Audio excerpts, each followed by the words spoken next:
few meeting controls for those who might not be familiar with Zoom. Laurel, would you mind moving ahead a slide? So a few tips for folks who would like to view the ASL interpreters at all times.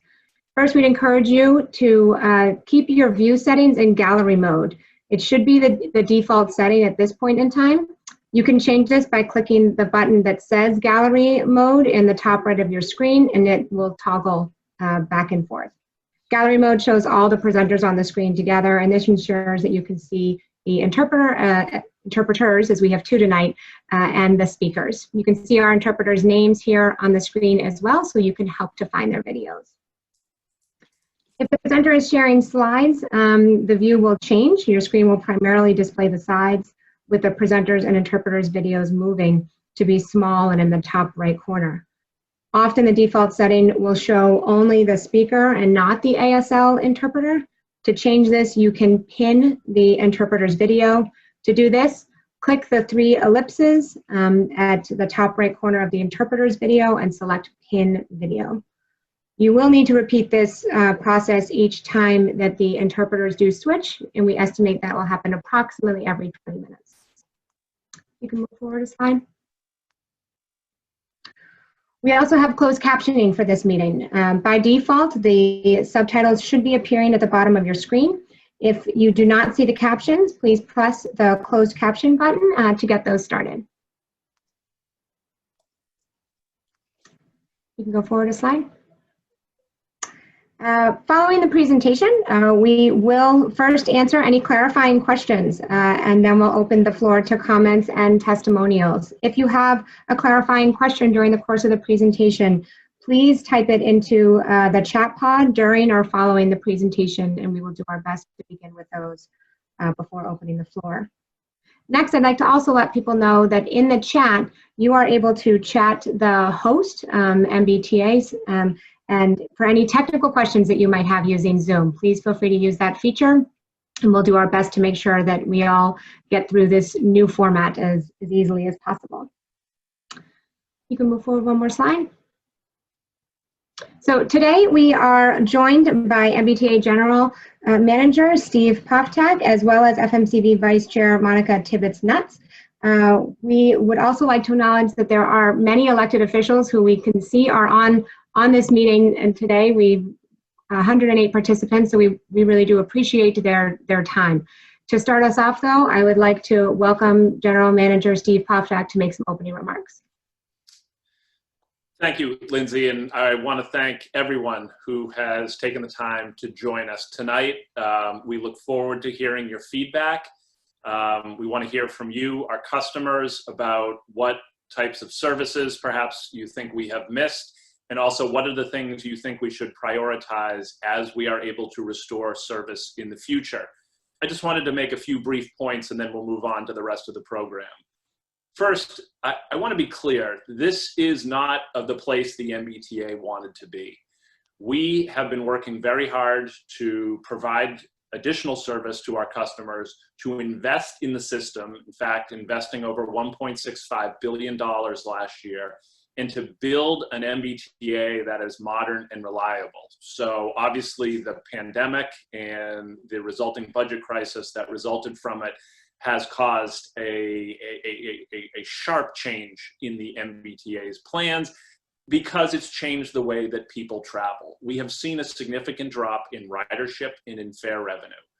A year ago, almost 1.3 million trips were taken every weekday on the MBTA. Right now, that number is closer to 330,000. So our ridership is roughly a quarter of what it is before, but we are running essentially the same service that we ran a year ago. And I'd also note that ridership declined, while it did decline across the system, it declined unevenly. Our commuter rail system is operating at about 12 or 13% capacity, while we have bus lines that are operating at about 60% of pre-COVID ridership. We are now going through a process of determining, identifying, and protecting our essential services, trying to determine what are the services where our riders depend on the MBTA to get where we're going. We will go into this in greater detail in the presentation, but we're looking carefully at transit critical populations, such as communities of color, low-income communities, and communities with low rates of car ownership. These are the communities that we are protecting through this process. Without additional resources, right now the MBTA is projecting next year a budget deficit close to $600 million on a budget of roughly $2.3 billion. We are choosing to prioritize service to transit critical populations, and that means there are some difficult conversations ahead. The staff is going to walk through kind of the thought process we've gone through and how we've identified these essential services. I would note a couple important points. First, we are not proposing any fare increases at this time. Second, that the proposed service changes would not take effect immediately. These changes will be implemented. First, we are hopeful that a package of changes is approved by the FMCB on December 7th, which will give us time to plan for the future and then put these service changes in place in the spring and early summer. I'd also note that this approach is not designed to permanently shrink the footprint of the T. We do intend to build back service, and it'll actually be a part of this presentation where we'll be asking for your opinion about where are the places that we should be looking to build back service. And we will restore service in response to ridership and the availability of revenue. So I do want to make clear that it is our intention to restore service in many places as the ridership comes back. So I want to close by thanking each one of you for your engagement tonight, for your engagement with the MBTA. This is obviously a difficult conversation. We're eager to hear your opinion. We'll present a very detailed analysis, but obviously there's surely things that we have missed, and we look forward to hearing from you to hear your thoughts on the process that we have gone through. So with that, I'll give it back to Lindsay. Thanks, Lindsay. Absolutely. Thank you for your opening comments.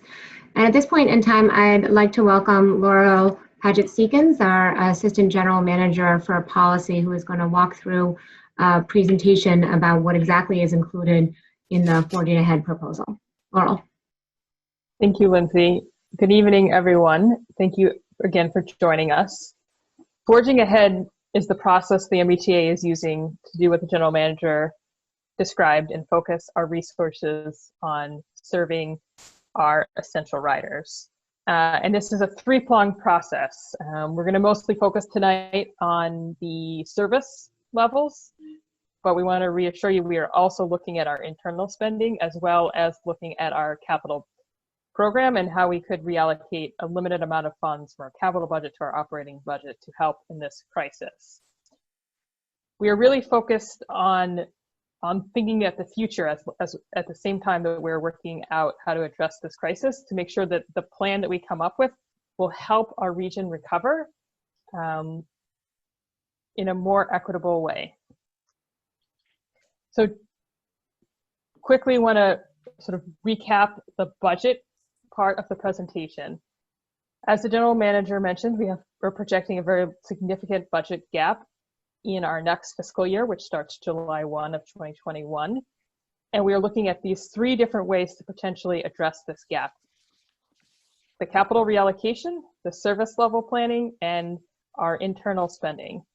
And some combination of these three measures will allow us to address this gap. And part of what we're working out is what is the trade-off and the balance between these three different levers in order to address the budget gap.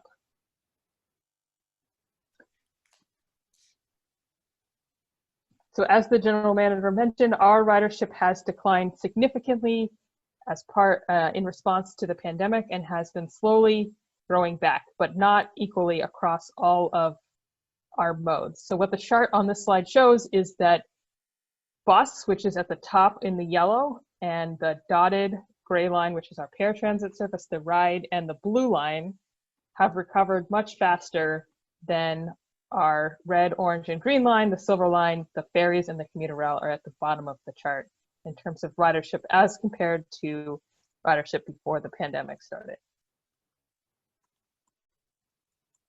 We also know that we are planning for an uncertain future. We are not sure how ridership will return. We have done a planning exercise to look at different scenarios depending on different factors to project out how ridership could return across all of our modes, and are using this analysis to help shape our proposals. And as we think about building back, we're also making sure that we continue to do the work we had previously been doing to really reimagine our bus network and our commuter rail network to make sure that it was going to better serve our riders in our communities. And so as we think about the future, we're continuing to do analysis on those projects so that we're building back using that vision that we already were working on. So forging ahead is going to be an iterative process. We are currently defining our essential core services that we need to continue running frequent service for. And then we will respond as ridership comes back, as we get more data, as we understand more what is going to happen over the next few years. We are seeking feedback on these proposals. And as the general manager mentioned, most of the changes will not go effect until the spring of summer of 2021. So first I want to sort of just go over the process we use to identify the essential services that we are prioritizing through this process. So we use this framework of where on what services during the pandemic we were serving highly transit critical populations, which includes low-income households, people of color, low to zero car households, and seniors and people with disabilities.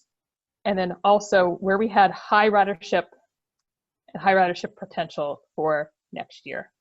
And so within that analysis, we identified the heavy and light rail lines, the Fairmont commuter rail line, and many of our bus routes to be our transit essential services.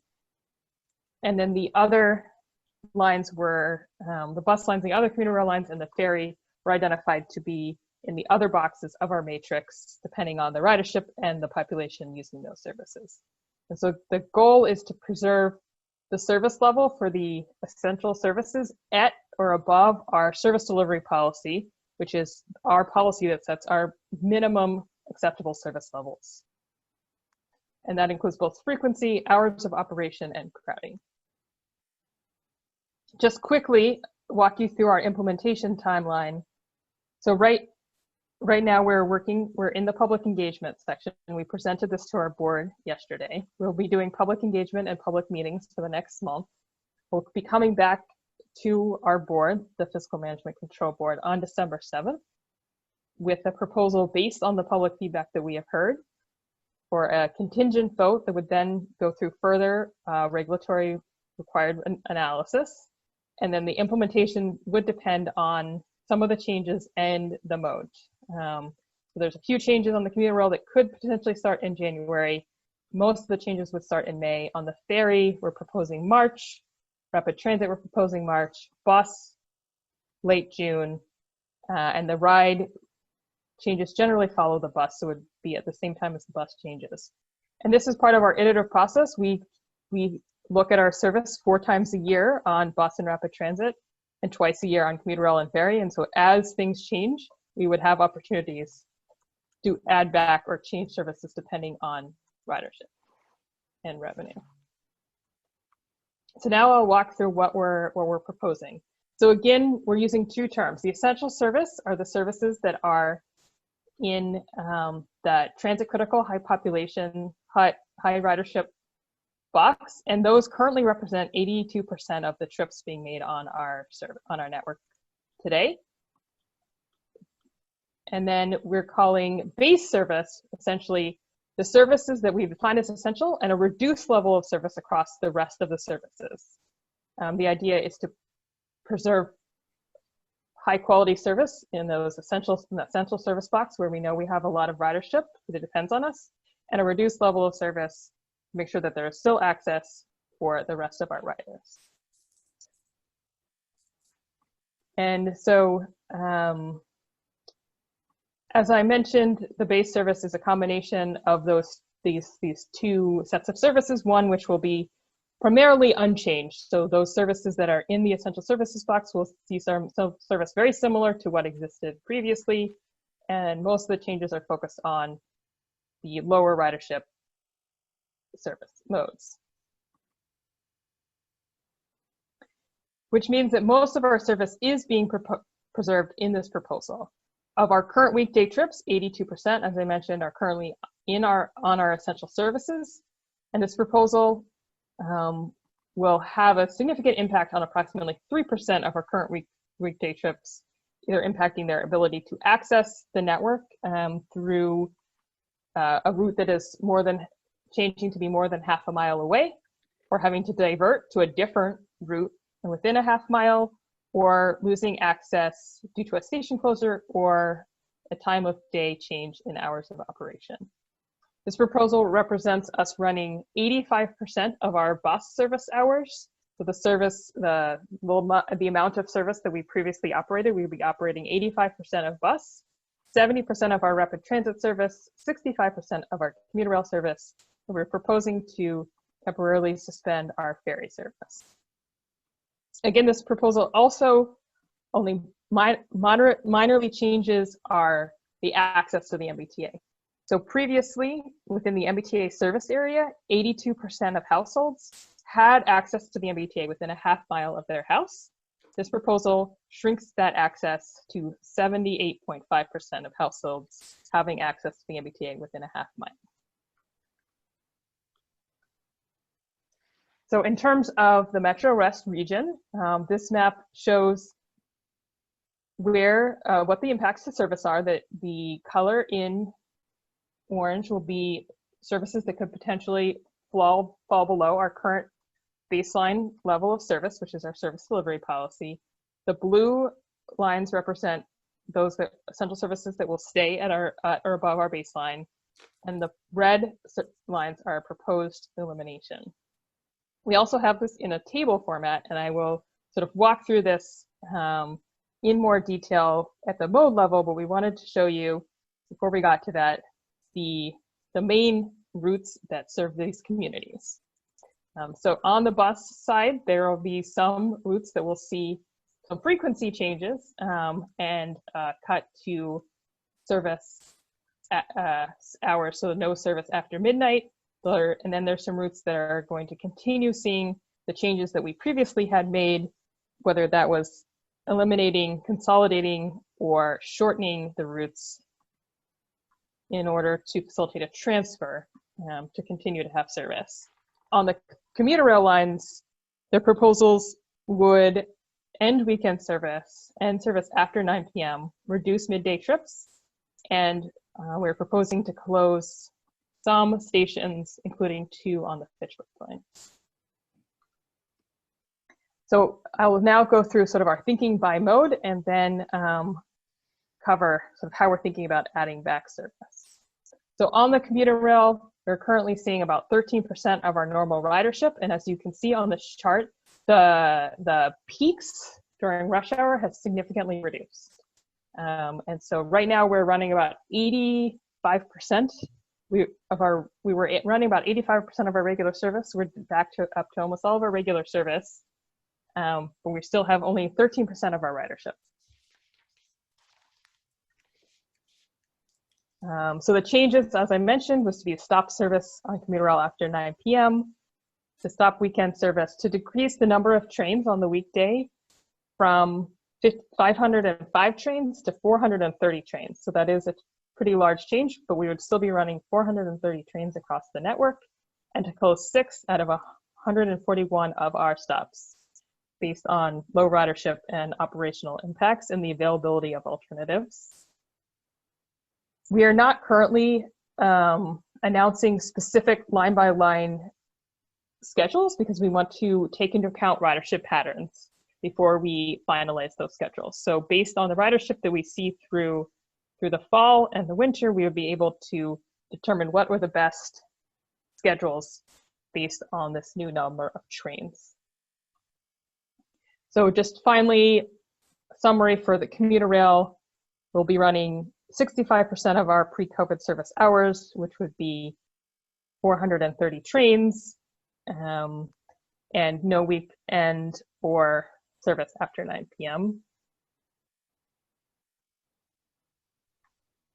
And the potential stations that we're proposing to close include 2 that are on the Fitchburg line, Silver Hill and Hastings, and both of those currently have less than 5 people per day boarding at the stop. And we know that there are nearby close alternative stops that have parking available.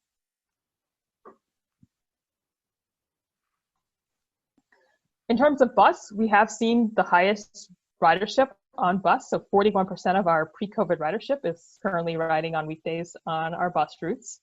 We have seen some decrease in the peak, but still see some peak on our bus routes. There's definitely variation, as the general manager mentioned, across all of our routes. So some of our routes have, more than 60% of their ridership, and some are closer to 20%.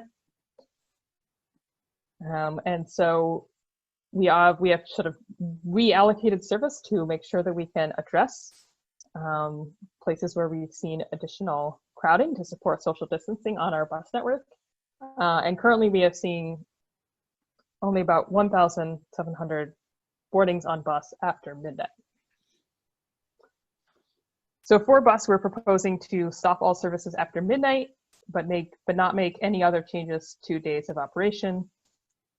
Preserve frequency as we can on the busiest high ridership essential bus routes. Make some small frequency adjustments on some of the other essential bus routes, and reduce frequency on the non-essential bus routes. And of our 169 bus routes, we're proposing to consolidate 14, shorten 5, and eliminate 25 routes. Of those eliminated, 7 are within a quarter mile of an alternative, so no riders would be stranded. 12 routes are serving non-transit critical and very low ridership, and 6 serve transit critical populations but have low ridership and have some options, alternative options nearby, so will not be stranding very many riders. We're proposing to eliminate our suburban subsidy program, which funds services in 5 communities. And we know that shrinking our bus network would have an impact on our ride paratransit service. We're not proposing to change the coverage, the service area for the ride, but some trips, about approximately 1.1% of pre-COVID ride trips, would shift from our ADA service area to our premium service area. And we're proposing to change the scheduling window from 30 to 40 minutes. And again, this is something, these changes or bus changes are reviewed 4 times a year. So again, this is the summary for bus. We're preserving 85% of our pre-COVID bus hours. And finally, quickly, I will go through rapid transit. Rapid transit, we have seen ridership vary along between 22% to 37% of our pre-COVID ridership on our rapid transit lines. We're running currently close to 100% of our pre-COVID service. And we have seen ridership drop off after midnight. So we're proposing on rapid transit to stop all services after midnight as opposed to currently at 1 a.m. and to reduce frequency approximately 20% across the lines, although it will vary based on ridership. And we will continue to review that based on our 4 times a year service planning and to address crowding. And we're proposing to stop the E branch of the Green Line at Brigham Circle, and where riders can divert to the 39 bus, and we will make sure we have enough service on the 39 bus. So this allows us to continue operating 70% of our pre-COVID service on rapid transit. And finally, on ferry, we're proposing to suspend temporarily all of our ferry service, both Hingham and Hull and the Charlestown service, knowing that there are alternatives nearby for those riders as well. We want to get your feedback on how those changes will impact you, and if there's changes that we need to reconsider, but we also want to get your feedback on how we prioritize building back as ridership and revenue returns. And so we are asking for your feedback on that as well. And so what we've done is we've created sort of thematic packages for the different modes that will let us think about and our board about how to add service back. And so these give the options of returning evening service on rapid transit or commuter rail, for example, or preserving frequency on rapid transit, weekend service on commuter rail, and then also frequency and evening service on bus and restoring ferry service. We also are, understanding that we were in these sort of re-envisioning exercises for our commuter rail and our bus network, are also noting that one of the ways we could rebuild back is to sort of think about new ways that we could be better serving the community, especially as we know that travel patterns might be changing throughout the pandemic. So you are here tonight, which is the first step in our public engagement process, so thank you. We also want you to let you know that on our website, if you haven't gone already, there are some tools that allow you to understand the information that I presented today and how the impacts are across all of our routes and lines to give us very specific feedback in our comment tool. And we welcome that feedback through December 4th. And we hope that you will give feedback there, as well as any feedback you give tonight will be recorded and shared with our board. So I will turn it back to Lindsay to summarize any questions we received. Excellent. Thank you so very much, Laurel. So a couple of things as a reminder, we'd encourage, if you have any clarifying questions you have for the information that Laurel presented, there's a lot there. We encourage you to put those into the chat.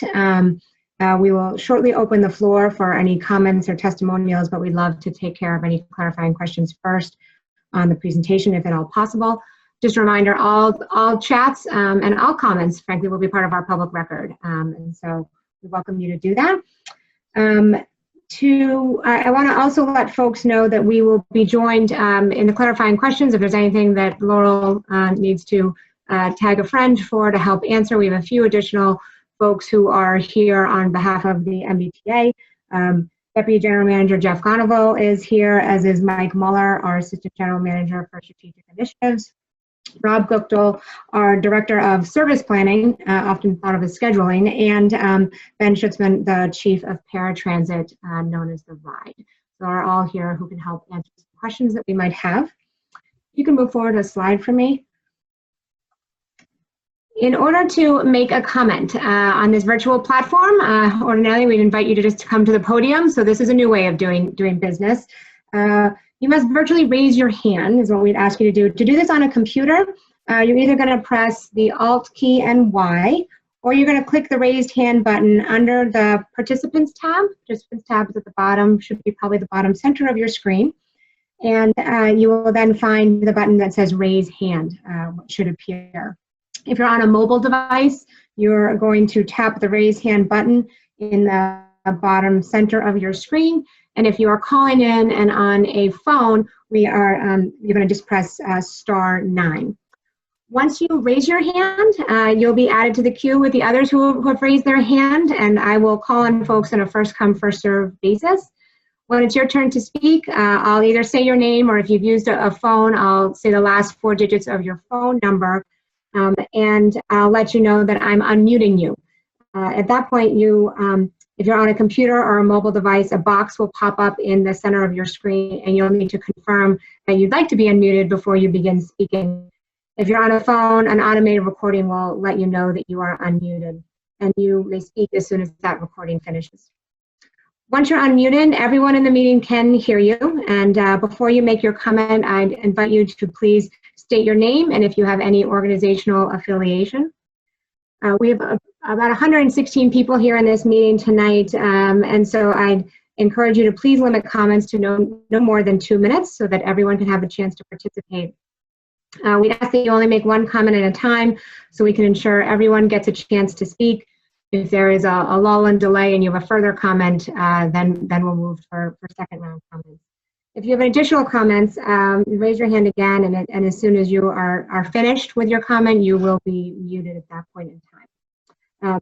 So again, you can post comments in the chat, and we will also, if you prefer not to speak in this forum, you can post comments in the chat, and that will also be part of the public record. And just to be clear, that record will be going to the entirety of our board and to the MBTA staff over the next month as we host 11 of these meetings and have lots of different opportunities for people to share feedback.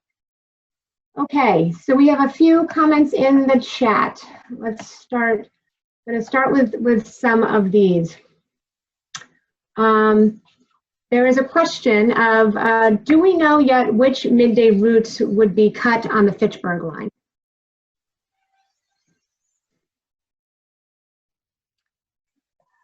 All right, I can take that question, which is that we do not yet know the exact proposed new train schedules. We are hoping to collect some more data on ridership throughout the next few months in order to better inform how we build those new schedules. Thank you. And is it possible to clarify, oops, just lost it. How long it will take to restore service as ridership returns above and beyond the service planning schedule?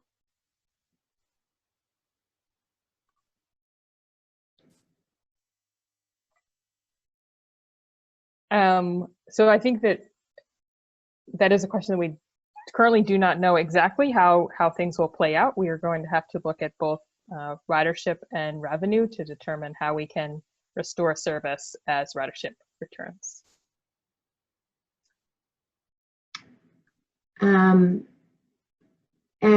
Clarifying question, is the MBTA proposing to close commuter rail stops permanently or to just temporarily suspend them?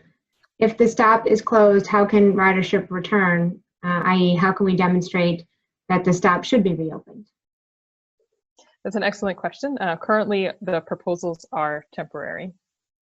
We will evaluate them based on ridership and community feedback. Thank you. Another clarifying question, this one regarding bus. Are the planned new headway, what are the planned new headways for the 70 bus? The 70 is not listed as a key route, yet its frequency was just increased this summer and is a very busy route. Just this afternoon, the bus tracker showed the bus as crowded or somewhat crowded with 15-minute headways. Rob Guptill, do you want to take that question?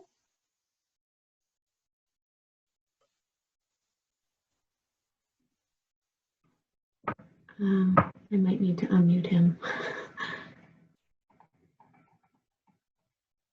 1 second, everybody, bear with me. Hello. There he is. Yes, so I'm Rob Guptill. I am the Director of Service Planning at the MBTA. So much like the commuter rail schedule, we have not yet determined what the exact schedule on Route 70 or any of the bus routes would be. As Laurel mentioned, Route 70 does fall into the non-essential classification of routes, but and in terms of the number of service hours, percentage of service hours that would need to be cut from those routes, on average it is 20%, but that is on average. We will look at each route, look at the ridership, look at where there is crowding, and make the changes that we will make will certainly reflect that crowding. And in light of COVID, in light of crowding, we will certainly, some routes will have a smaller percentage decrease and some will have to have a larger percentage decrease, but it will be based off of ridership. Thank you, Rob. For folks to know, there are a lot of questions in the chat, but I see many raised hands too, so I'm going to balance trying to answer the clarifying questions to this presentation, and we'll be sure that all the questions ultimately are part of the record here. I have a comment from a member, it looks like, of the Wellesley Select Board, Coletto Frank. There's 2 comments. I would really encourage the MBTA to have a strong, consistent, and constant information messaging to the public and riders that this is absolutely a temporary cut and that services will return quickly to support commuters. Critical to that messaging is how public transit in COVID is safe, i.e. your protocols, and better for us in the long term, including GG emissions and traffic reductions. Second comment, please use this time of low ridership to make small, high-impact improvement to stations like ADA accessibility, lift in stations that do not have this. I'm not sure if anyone would like to respond to that.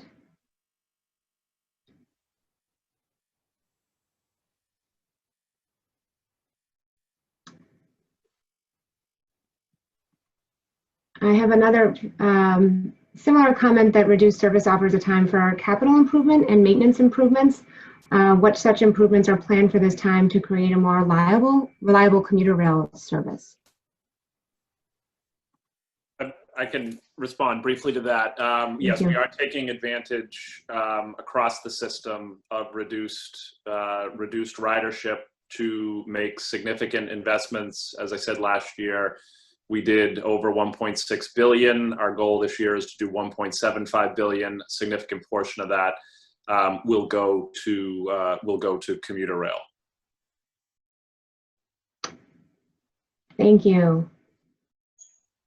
I'm gonna begin. I'm still going through some of the chat here, so I haven't forgotten about you, but I do want to give a chance for people who've had their hands raised for some time. So while I continue to read these and try to figure out which ones are of similar nature, I have the last name of Fine. I am gonna unmute you and encourage you to make your comment. Yes, hi, my name is Ellen and I live in Needham. I am disabled and unfortunately right now I can't use the T because of my health. I'm not able to go inside of any rooms with anybody.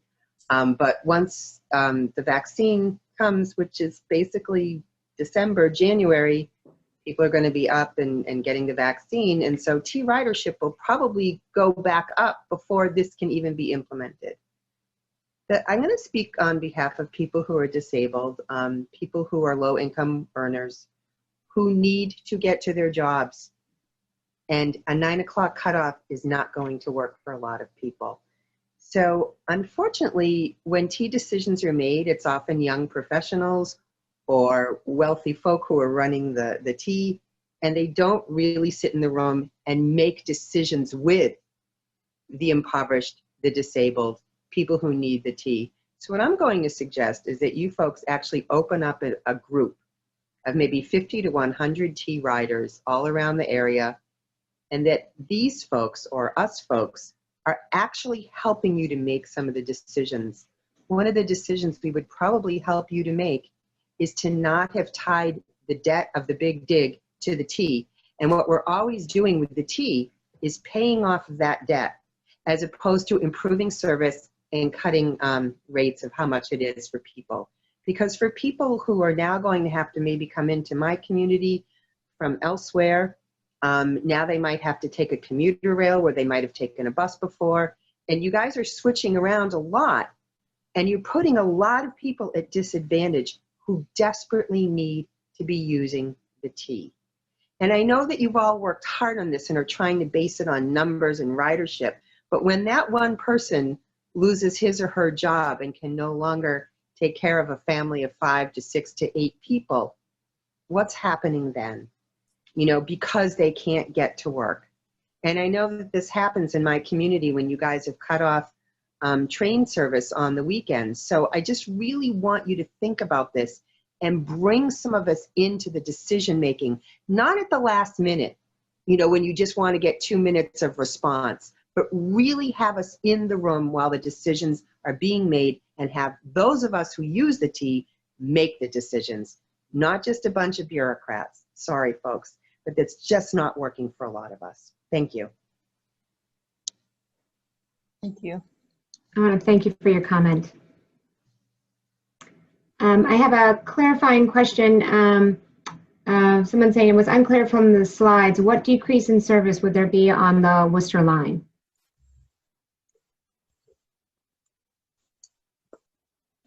I can address that, in that, like I said, for the Fitchburg line, we are still working out exactly what the new train schedules would be based on the ridership that we're going to see. We're seeing now, we're going to see for the next few months before we make any decisions. But effectively, we would likely see a decrease in peak and off-peak service, given that we are going to be running fewer trains across the entire network. So we don't yet have the exact schedules. And you said that was for the Fitchburg line. Is that also true for the Worcester line, which is the question? For all of our commuter rail lines, we're going to be looking at more ridership before we make that decision.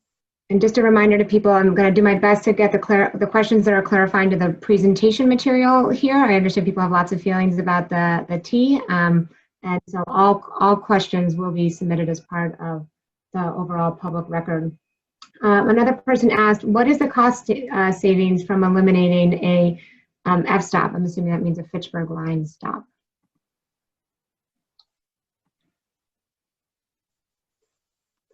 It could also mean a flag stop. Thank you. Yeah. I mean, there's a couple things here. There's the operational efficiency that obviously the run time of the route is faster, so there is the potential to get additional productivity out of a train. There's also the the type of maintenance, particularly in the winter, not maintenance really, but in a snowstorm where we have an obligation to keep platforms and paths of travel clear. We no longer have to do that. Thank you. Another person asked, eliminating all the bus service from Waltham through Newton into Boston is concerning. This is actually from a member of the Newton City Council, Alicia Bowman. Where can we find pre-COVID ridership data? Yeah, so we have pre-COVID ridership data available in the MBTA online Blue Book, which is our data portal. So you can access it through, if you search the MBTA for MBTA Blue Book or through the MBTA Back on Track more data tab. There's data for all of our bus routes, or through contacting us and we can supply that.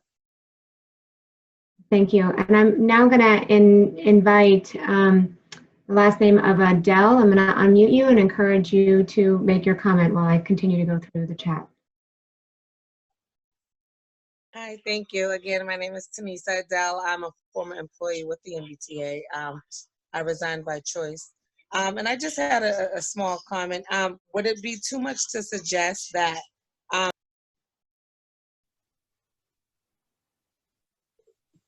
it looks like you may have been muted, Adele. Again, I'm unmuting you one more time. Yeah, can you hear me? Yes, we can hear you now. Sorry, please. No worries.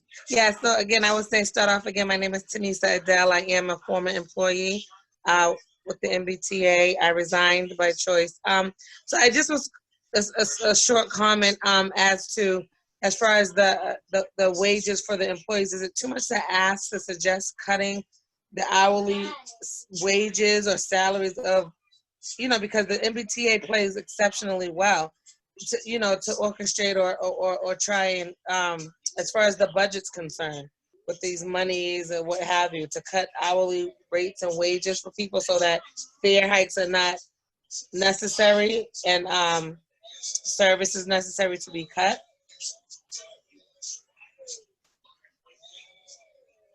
Thank you for your comment.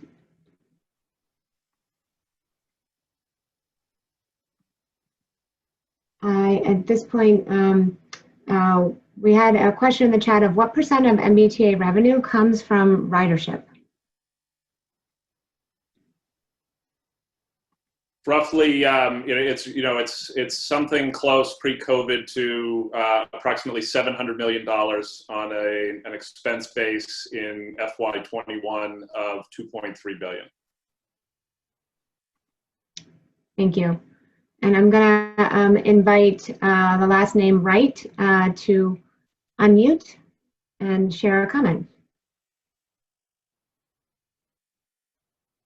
Hello, yeah, I'm a user of the commuter rail out to Worcester in a non-conventional sense, and that, so I think that you guys are, like the previous person said, underthinking the non-9 to 5 group. And I would also question that I believe a lot of people, including myself, don't believe it when you say temporary. There's been a history of the MBTA making temporary changes and not coming back. And I, like another person said, when you're closing or shutting down like weekend service, how can we show that it is there's a demand for it to come back? I would also question your numbers because I believe this summer, in addition to COVID, you had a bus replacement shuttle for the positive train control, which I think had a huge hit in your numbers as well on the Worcester line in particular. And so those are just my points that I want to make, that I feel that the evening and then the weekend service is still an important part of the commuter rail. Thank you for your comments. We have a question about, it seems like it's about bringing things back. Given the reference to needing more time to plan service levels by line, what is the timeline for that work relative to the overall timeline for these reductions? As you would expect, there's a need for transparency about the specific impact of these service changes. Yeah, that's an excellent question. I think that once we get more direction about what which of these proposals are going to go through, then we would have to, at that point, clarify when we would come back with the specifics.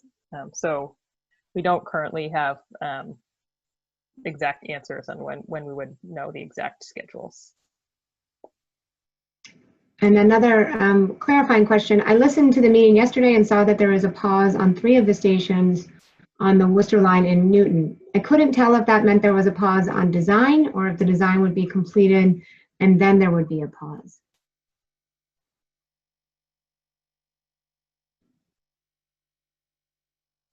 At the, I may have to double back and correct this, but I believe we're going to take design to a specific a specific milestone and then pause it there. I would note that this is essentially a pause to give us room in the winter and spring as we discuss the capital investment program, just in order to reprioritize. So there will be the option for additional public input on whether or not this should be in the capital investment plan. But again, it's pausing it at a particular phase. Thank you. And at this point, I'm gonna invite commenter with the last name of Hitt, H-I-T-T, to unmute. I have a couple of concerns with the lack of weekend service and after 9 p.m. because that wouldn't allow frontline workers to get out of work from their 11 o'clock shift who did 3 to 11 or the 11 to 7 shift go into work. Because that Worcester line goes right toward Lansdowne, and that's home to big hospitals. You got Brigham, you've got Beth Israel, and you got Children's over there. And a lot of those workers take that Worcester line. I ride it with them. And I know I wouldn't be able to get out of work. I wouldn't be able to get back home to work if service stopped at 9. So that's my main concern, is for all these frontline workers on that line that go to those big hospitals. How they get to work or from work if you stop at 9 and yet there's no service on the weekends. It's like, that's not really going to work for a lot of reasons. Thank you for your comment.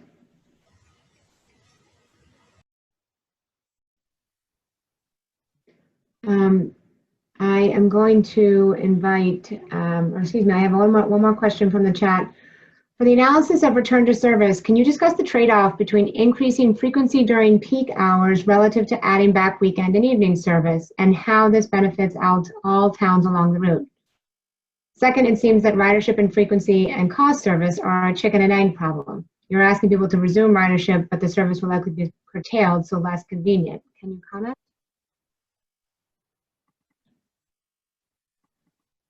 Lindsay, can you repeat the first part of the question? Sure. For the analysis of return to service, can you discuss the trade-off between increasing frequency and increasing frequency during peak hours relative to adding back weekend and evening service, and how this benefits all towns along the route. Yeah, I think that's actually what we're looking for feedback on is and I can go back to this slide here where we have the different potential sort of service options is which of these has the most benefit to the community. And so weekend service, evening service are both some of these options that we're looking at. So we're definitely seeking feedback on that. And I'm going to, at this point, invite Gerlich, last name of Gerlich, to comment, and you should be able to unmute at this point in time. Thank you very much. This is Denise Garlick. I'm the state representative for the towns of Needham, Dover, and Medfield. And I just very briefly, because I'm sure that we will be engaged in this work for quite a while, very briefly be on the record at how deeply concerned I am about this proposed plan. And I want to state unequivocally that this plan will harm my community. The town of Needham has many amenities. One of the most valued is our access to the commuter rail system. The town of Needham is also the hub for the other suburban towns of Medfield and Dover where commuters travel to our town. And I also want, for the record, my grave concern about the impacts to the ride. Many of our most vulnerable citizens who need the ride and deserve this services will be harmed with this proposed plan. I don't have a question for you outside of, I don't have a question for you at this point in time, but I do pledge to continue to work with the members of my community who share my deep concern about this proposed plan. Thank you, Representative, for joining us and for your comments. We do appreciate them. At this point, I'm going to invite last name of Wong to unmute and share any comments. Hello, my name is Matthew Wong. I am a current student at LaSalle University in Newton, Massachusetts, and I also have I live on campus, and I travel into Boston usually once a week on one of the weekends, and I live in Salem, New Hampshire during academic off season, so I do take the commuter rail to get to and from. And I'm also concerned about the lack of weekend service on the commuter rail for two reasons. One is that the university currently has a fairly strict policy about guests due to the pandemic. And so it's not that easy for parents to just come and pick you up. It's not that easy for parents to just come and pick us up. Like there's a whole process that they have to go through. And so losing weekend commuter rail service would basically make it extremely difficult for me to get home. And this is probably true for many college students, that it would make it difficult for us to get home just for a weekend. The second thing is that with the recent weekend shutdowns of the Green Line D branch, the commuter rail, specifically the Framingham-Worcester line, has been the primary access point into Boston for the weekends. And if the commuter rail service is suspended and the construction on the D branch continues on for longer than what is currently being planned, which is November 15th, I believe, then that basically leaves no access to Boston for the LaSalle and surrounding communities. But my bigger concern is not being able to get home. And you will see me at a couple other meetings as well for different regions. But I mean, I usually take the Haverhill line from North Station. And if that's not running on weekends at all, then I will not be able to get home with it easily, because it's not, like I said, it's not that easy for parents to just come and pick us up. Thank you for your comment. We have a question. I wonder if somebody on our team might be able to help with this. Some have given free or reduced fare parking at work with the understanding that we will return to the commuter rail, particularly referencing Lansdowne. Do you have numbers on that to prepare for our return to the commuter rail? Thank you for doing this.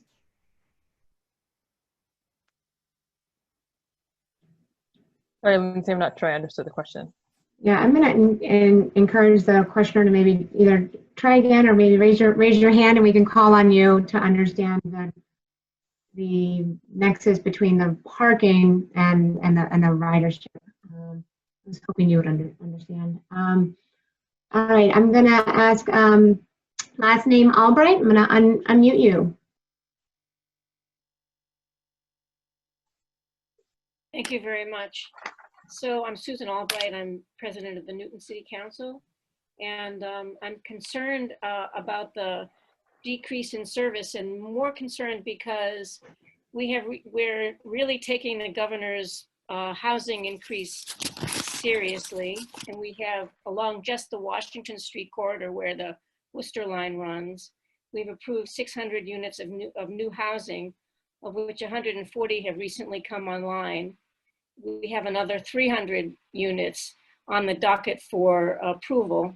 And I want to make sure that all of these new units are taken into account as you guys are trying to figure out when to restore service. And I'm wondering what's the best way to make sure that you are aware that all of these new housing units and new riders are coming online within the next, period of time.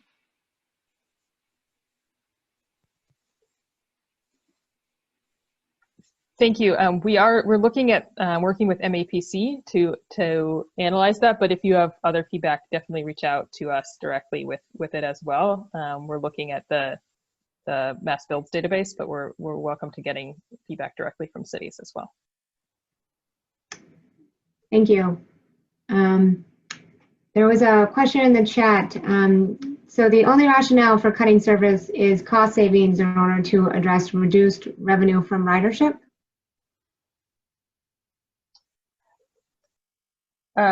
We're trying to better align our service to the ridership that we're seeing during COVID-19, and so we've been doing this throughout the entire pandemic of reallocating service where we see ridership, and we think that this exercise continues to do that, as well as is a way to efficiently spend our fare payer and taxpayer resources in how we provide service.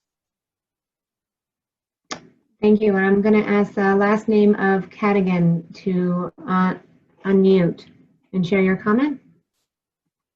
I have, my name is Daniel Cadigan. I'm a political director for the Teamsters Rail Conference, and I'm also a commuter rail employee. And I'm curious, this may have actually already been asked and answered in earlier calls, but how much weight to the stimulation of the economy has been given to this? Because I, as an employee on the trains, I see the same people now that are riding the trains, even though the ridership is down substantially. I drive to work, so I see all the people that I used to see on the train. I see them on 93 now, unfortunately. And the same people that are on these trains, a lot of them are either first responder type people that use the train for commuting purposes, and other people that just don't have the ability to drive, people that don't have cars. And I'm wondering what weight, if any, has been put on the fact that some of these people are going to be completely stranded and left out in the cold, literally, as we enter winter. I didn't mean that pun, it just happened. These people are going to just be left out in the cold when taxpayer dollars are spent on substantial amounts of items, whether it be assistance, food assistance, housing assistance, things, different mass health. All these tax dollars are spent on things that affect everybody in the state. Why is public transportation not given that same latitude at this point in time? That's my question. I think obviously it's, this is a very difficult time for a number of public institutions fiscally. We're grateful for the stability we get in terms of the amount of money we get from the state sales tax. We have been an active participant in discussions seeking additional stimulus money from the federal government. We have in fact, just over the past few days, been able to successfully petition the legislature to give us some language around the payment of capital salaries that provides some, does provide some degree of relief on the budget. Unfortunately, it's already accounted for in that pie chart that we started with. So, it is a difficult time fiscally for a number of public institutions. I do want to remind people, it was just recently put in the chat, other ways that people can share comments with us to the Newton City Council member, but to others as well. You can reach us at email at publicengagement@mbta.com. Also on our website, mbta.com/forgingahead as another way to take comments. But all of this, of course, is part of the public record as well. A question in the chat, and then we have a couple more hands raised.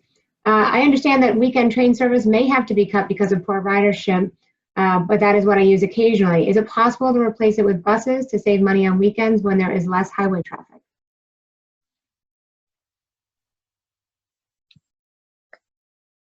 That is an analysis that we have conducted, so we don't have an answer to that question right now. Okay. As a second one, would you consider asking towns to address temporarily decreased ridership revenue in order to maintain pre-COVID train service levels?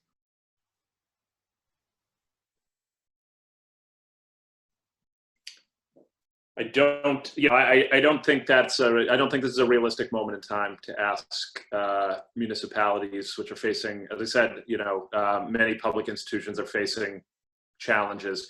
I don't think it's realistic to be asking them for additional funding. And at this point, I'm gonna unmute last name Palich. Good evening. Thank you. My name is Jason Palich. I am the Executive Director of the 495 Metrowest Partnership. We're an alliance of businesses, municipalities, and other stakeholders who work together to create a culture and climate that supports sustainable economic growth in 35 cities and towns to the west of Boston. We're deeply concerned with the proposal. There are 3 commuter rail lines that service our area, including the Framingham-Worcester line, the Fitchburg line, and the Franklin line. Pre-COVID, of course, all 3 of these lines had been seeing increases in ridership. Obviously, we are aware and understand the decrease in ridership that we're seeing during the pandemic, but our principal concern is the length of time these service reductions would be in place and the future, of course. Obviously, we'd be concerned about if even a portion of regular commuter rail users return to their old commuting patterns and get back onto roadways. We're going to send vehicles back onto roadways, create additional gridlock. We're also concerned, frankly, about the perception when it comes to hiring, when it comes to attracting and retaining talent in the area. The perception of limited public transit options could put us at a competitive disadvantage. So on behalf of the partnership, just wanted to express our concerns, in particular for the long-term impact of these service reductions. Thank you for taking the time. Thank you. Thank you. It looks like Mr. Cadigan might have a follow-up. Again, if you're interested in raising your hand to make a comment, please feel free. Mr. Cadigan, I'm attempting to unmute you. Hi, thank you again. Yes, I did have a follow-up for Steve. I've been around a little while, so I was here prior to Mitt Romney and the blank check the MBTA used to budget on. And I understand that that wasn't fiscally responsible as well. And I understand that forward funding idea. But is there even discussion on renegotiating the terms of funding with the state and the governor's office for the MBTA and all the transit agencies for that matter? Because the distribution of funds in the state right now is just so out of whack, and it's not likened to anything that we've ever done fiscally in the history of this service or any of the other services rather. And where money is just being thrown around, I'm wondering if the discussion is even including the MBTA.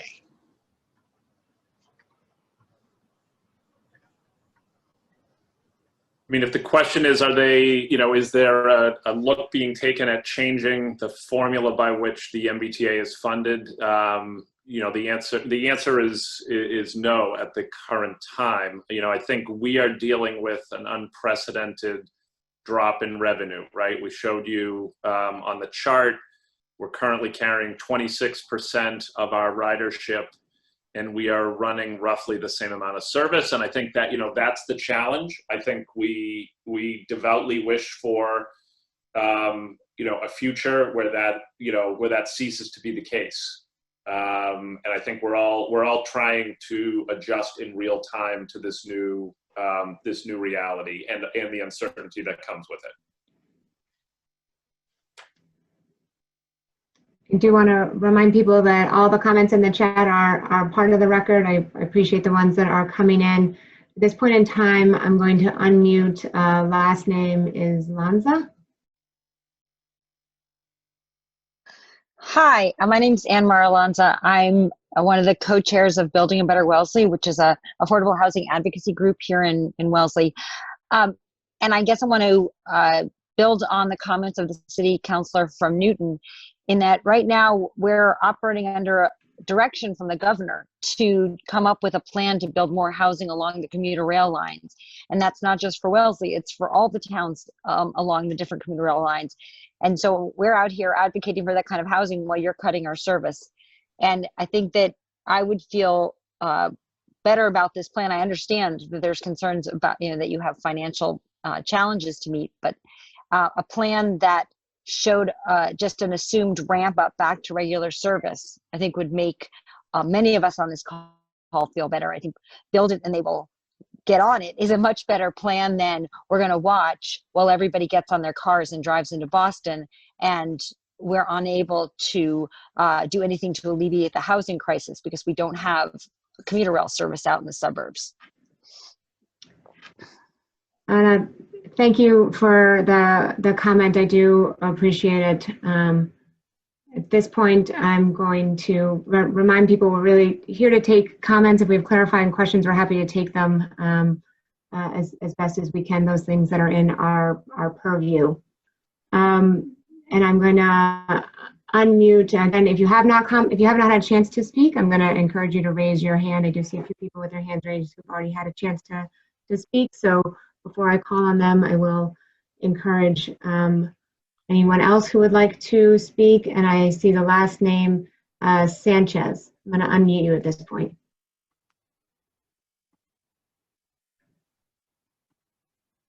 You see me? Hi.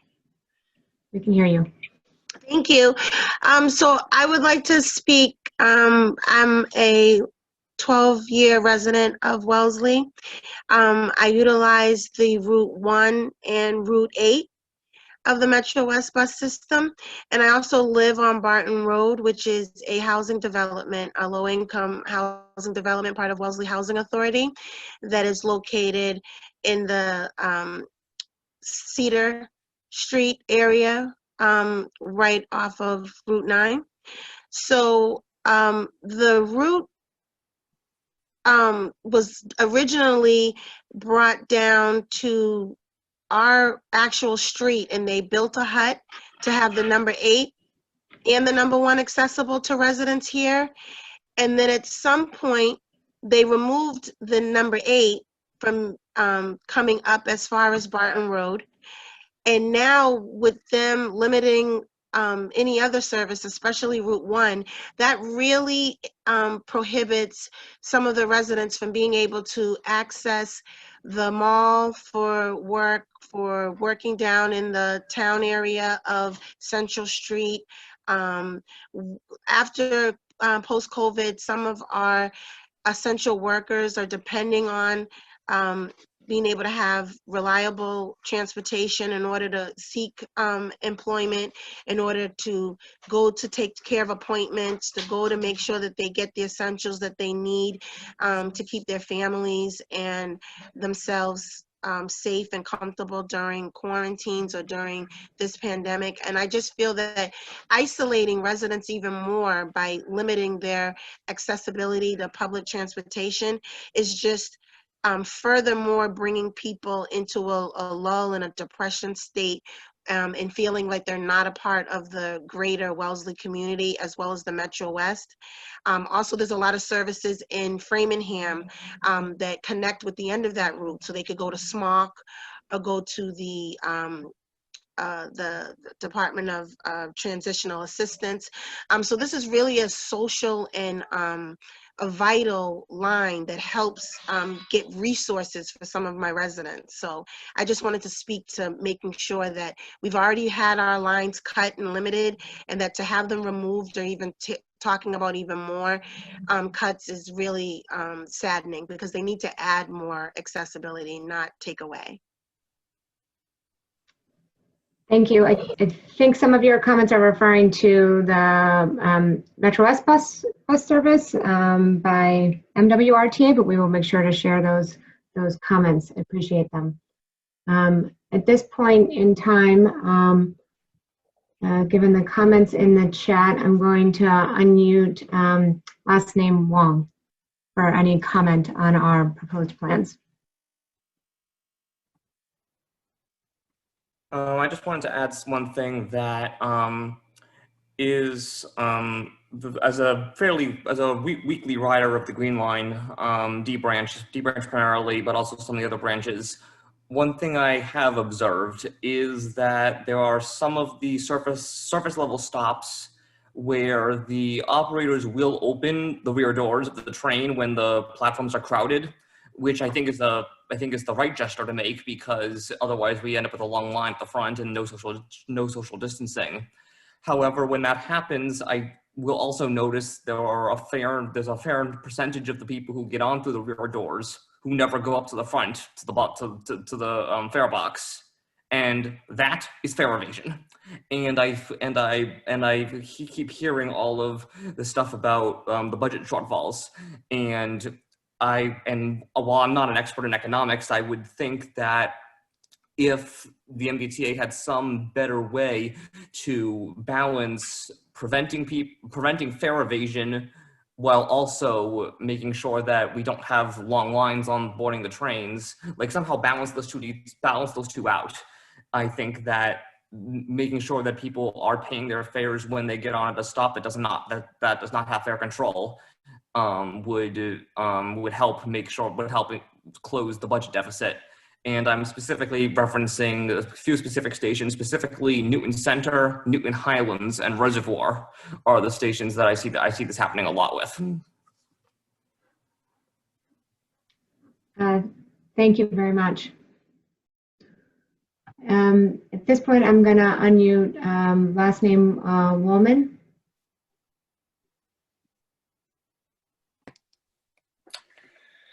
Okay, so thank you for having this event. I am a little bit concerned that, we are talking about doing this weekend shutdown, and it seems to be, I heard the general manager's answer earlier, but I think it could stand to have a bit more clarity as far as we are also, as a part of this transfer of funds from capital to operating, talking about slowing down capital projects that, like, for example, station accessibility improvements that could benefit from having additional access time to, to facilities that are now stations. If those stations are going to be closed, then maybe, or even just temporarily for, every weekend, then, maybe that would be an opportunity to accelerate rather than slow down work on those stations.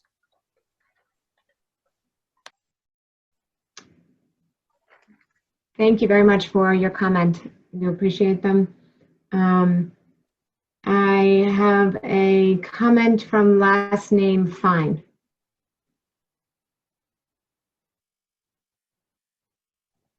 You should be able to unmute. Yes. I just kind of wanted to go back to that gentleman's comment about the funding mechanism. And I mentioned it in my first comment, which was the first comment out. And it seems like, we might have danced this dance whether we had COVID or not. Because every few years we go through this, and it creates a lot of instability and concern in people's lives. And yet we never address this elephant in the room about the funding mechanism.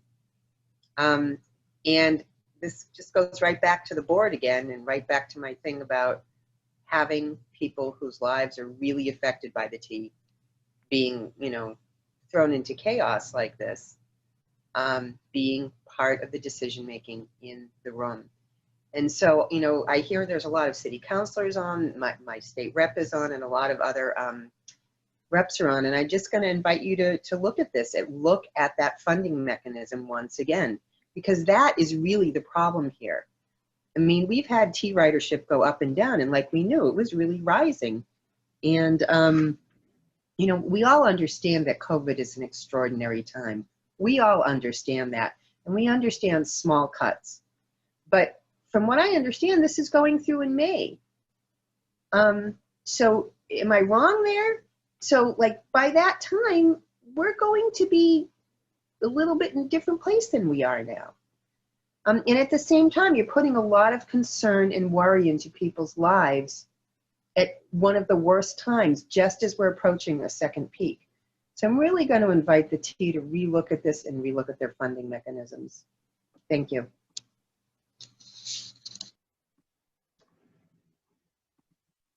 Thank you for your comment. We've had a couple people also talk about the disabled community, and I'm being reminded to encourage people that RTAG is an organization that works to encourage the T and in become engaged with issues around disability, and so that is available and open for individuals. At this point in time, we have one more hand raised, and so I'm going to unmute last name Woolman, and then I think we're nearing the end. So raise your hands if you have further comments, folks. We do appreciate them. Okay, thank you again. So I said this sort of in the chat, but I wanted to sort of make it more explicit that I think for a lot of people, and certainly for everything that you've proposed so far as when we restore service, that span of service is a lot more important than frequency.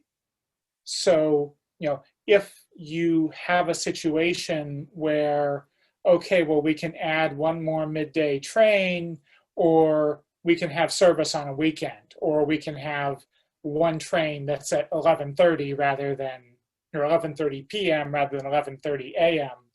I think it's pretty clear that the people who really depend on this service would be better off, so long as there isn't actually crowding happening yet, to give better span as opposed to more frequently running trains that are still relatively empty. Thank you. Thanks. Thank you, that is helpful. I want to remind people of the couple of other ways they can share comments. Laurel, are you able to go back a slide just to the email address again is public engagement, that's all one word, at mbta.com, or as on this website, or excuse me, on the slide in front of you at mbta.com/forging ahead, where you can leave detailed comments either by mode or use our interactive map. At this point in time, I believe we have done our best to address the comments that are in the chat, and I don't see any further raised hands. Please know that any comments, in any way you provide them to us, are all of equal value, and we welcome them all. At this point in time, I'm going to turn us over for some closing remarks to the Fiscal and Management Control Board Vice Chair Monica Tibbetts-Nutt. Thank you, Lindsay. I appreciate that. I mean, first I want to start off with just saying thank you to everyone who has participated in this process. This is really, really difficult time. My focus is making changes that are least harmful to those relying on our system. I think that is clear in the things that we have said so far. These are very, very, very tough discussions we're having. The same things that you were bringing up are the same things that the board are discussing. We are users of the system as well. People who work in the public sector understand the critical nature of the work they do. This isn't a situation of the agency versus the communities. This is a heartbreaking challenge the agency is facing alongside the communities. Service cuts should be seen as an absolute last resort, reserved for when the agency itself has no other choice because of infrastructure funding challenges over which we do not have any control. This is the same comments as many of the elected officials have made, same comments as many of the advocates have made, and many members of the public. We are here to listen. We are here to try and get through this process. And I just know that especially during this time, it is incredibly hard to be part of this process. Anyone that has been through part of these hearings before, whether it was a change in a schedule, whether it was a fare increase, these are very, very difficult. And we are asking a lot for you to come out here at night, at the end of your work days, to do it in this virtual format. We understand that. We are reading every comment you're sending. I do believe we've received around 500 emails and 1,000 voicemails around this. And so I just want you to know that we are listening. We have 10 of these, and we have several weeks. And as Laurel has pointed out, there are many different ways to communicate with us. So all I'm asking for you now is your understanding, your patience. And I am so incredibly sorry that we have to do this, but I want to make sure that you know that you're being heard. The board is listening. We will be reading through all these comments. Many of us will be attending these forums. We will have further discussion on this on November 23rd. We have time ahead of the vote on the 7th to make sure that you all feel that you have the information you need, make sure we feel we have the information we need, and continue to make this discussion as public as possible. So I just really do. I want to thank everyone who's taken the time to do this. I want to thank everyone who is going to take the time over the next several weeks. And I just want you all to know it is appreciated. And we will find a way to come up with a plan that works for our communities, that works for the agency, and will get us through this incredibly difficult time and make sure that the services we need are going to be there when we need them. At this point in time, thank you, Director Tibbetts. I want to thank everybody for being here. I thank all of you for participating. Reiterate that we encourage you to stay engaged with us through this very difficult time. And thank you for joining us this evening. Have a wonderful night. Thank you, everyone. Thank you.